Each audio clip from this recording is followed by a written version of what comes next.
بسم الله الرحمن الرحيم الحمد لله والصلاة والسلام على رسوله الكريم أما بعد أيها الأحبة Assalamu alaikum wa rahmatullahi wa barakatuh. Dans cette nouvelle vidéo, mes frères et sœurs de foi et de cœur, je m'adresse aux femmes et aujourd'hui nous allons parler de istihada, l'irrégularité des règles.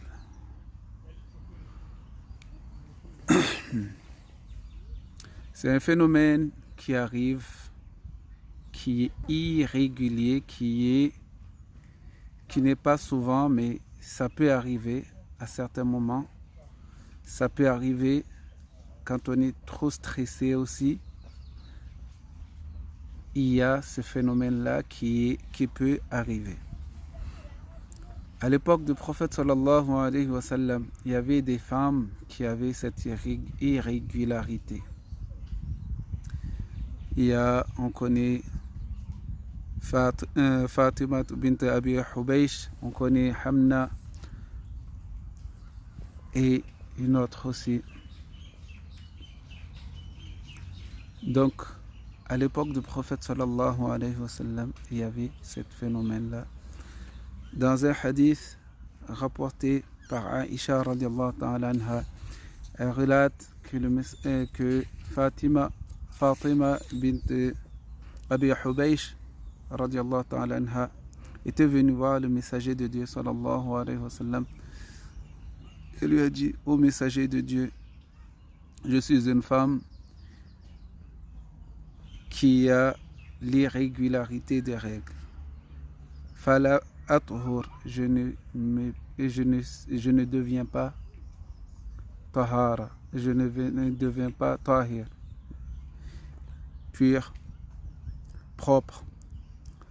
Afa'ada'u salah, est-ce que je délaisse la prière? Est-ce que je laisse la prière?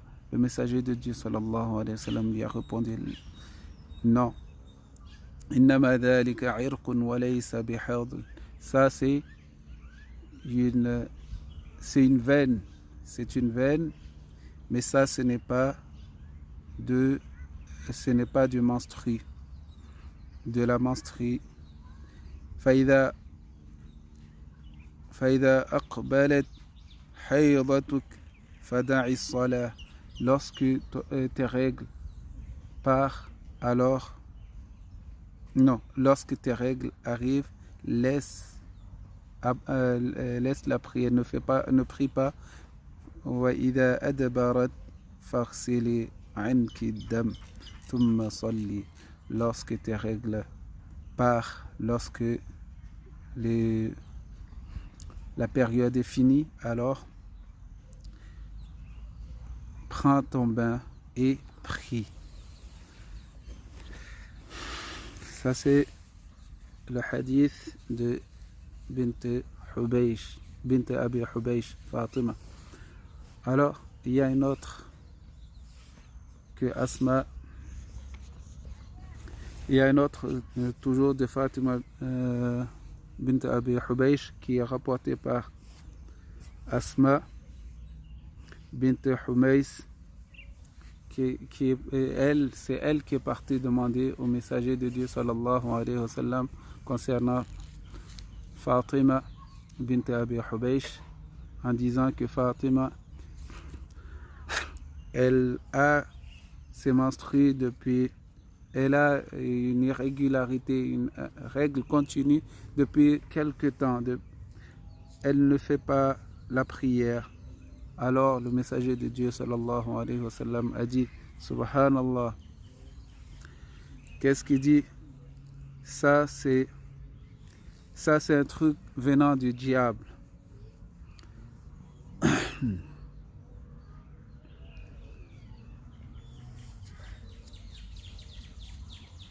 Ça c'est un truc venant du diable.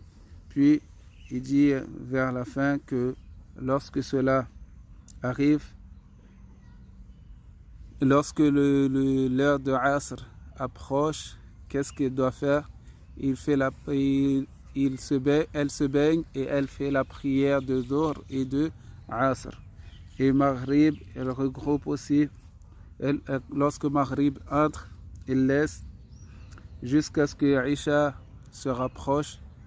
Elle fait la prière et elle se baigne et elle fait la prière de Maghrib et de Aïcha en même temps. Donc, dans ce hadith, il y a le regroupement de la prière. Il y a le bain et le regroupement de la prière aussi. Que le messager de Dieu sallallahu alayhi wa sallam a dit. Mais les savants, ils sont unanimes pour dire que le bain à chaque prière n'est pas obligatoire. Ça c'est recommandé, mais ce n'est pas obligatoire. Donc celui qui a le istihada, il doit déjà, pour savoir le istihada, il faut savoir c'est quoi les règles. Le sang de tes règles, c'est comment. Et c'est là que tu vas comprendre c'est quoi le istihada. Lorsque tu connais le sang de tes règles, que le messager de Dieu sallallahu alayhi wa sallam a dit dans un hadith que le sang des règles c'est aswad, c'est noir, rouge, noir. Donc lorsque tu connais le sang de tes règles et tu connais ta période, si tu as une période de 6 jours ou de 5 jours ou de 7 jours, alors tu t'abstiens durant les 5 jours ou les 7 jours. Ou si tu ne connais pas, alors tu vas estimer que les périodes normales d'une femme est de 6 ou 7 jours et tu restes durant ces périodes-là. Et après ces périodes-là, tu te baignes, tu prends ton bain et tu fais tout ce qu'une femme doit faire. Faire la prière. À chaque heure de prière, tu fais wudu. Il est recommandé, comme on a vu dans le hadith là, que de regrouper les prières qui sont regroupables. Par exemple, la prière de Dhuhr, tu le laisses jusqu'à ce que la prière de Asr commence à entrer et c'est là que tu vas faire la prière de Dhuhr. Et quand la prière de Maghrib entre, tu attends jusqu'à ce que la prière de Aïcha va entrer et c'est là que tu fais wudu, tu fais la prière de Maghrib et Aïcha. Tu fais la prière de Dhuhr et Asr en même temps, regrouper les deux prières ensemble et tu fais la prière de Maghrib et Aïcha en même temps. Tu fais wudu à chaque prière. Si tu regroupes, ça veut dire que tu vas regrouper les deux prières, tu vas faire wudu qu'une seule fois. Sinon, si tu ne regroupes pas, à chaque prière que tu vas faire les ablutions. Même si il y a toujours tes ablutions, mais à chaque prière, tu dois faire les ablutions. Comme il dit, c'est recommandé de prendre un bain, mais ce n'est pas obligatoire. C'est recommandé à chaque prière. La femme qui a le istihada, lorsque les règles sont passées, ces périodes de menstrues sont passées, alors elle est permis pour elle de faire jima avec son mari, d'avoir des rapports avec son mari. Il est permis d'avoir des rapports avec son mari, même si il y a du sang. Dans un hadith, il est rapporté aussi que une femme à l'époque du prophète sallallahu alayhi wa sallam qui avait cela et elle avait des rapports aussi avec son époux. Donc ça aussi il est permis de lire le Coran, il est permis d'aller à la mosquée, il est permis de faire tawaf, il est permis de porter le Coran, il est permis tout ce qu'une femme tahira peut faire, elle peut le faire aussi. Une femme qui est propre, une femme qui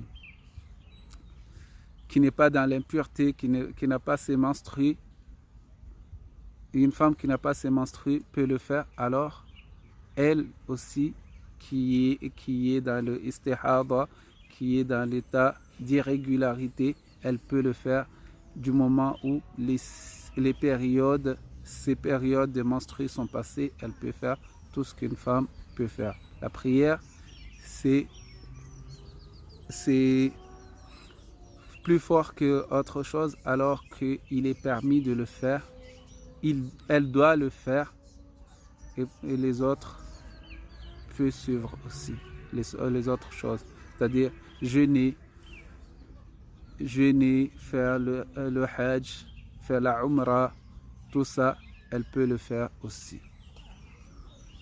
Et voilà, c'est ce que je voulais dire sur le istihada. Ne restez pas durant 9 mois sans faire la prière parce qu'il y a l'irrégularité des règles. Il faut savoir compter, savoir la couleur du sang, c'est comment, la couleur de sang des règles, c'est comment, et se référer à cela. Regardez la couleur, tes périodes, c'est comment, c'est de 5 jours ou de 6 jours ou de 7 jours, ça dépend de toi. Et tu te réfères à cela. Si tu n'as pas de période, alors les périodes le plus long c'est de 10 jours pour les Hanafiya. Alors elle peut rester durant 10 jours et prendre le bain et faire la prière et autre chose aussi que les femmes peuvent faire. Inch'Allah. Wa jazakumullah khair. Wassalamu alaikum wa rahmatullahi wa barakatuh. Ila al-liqa.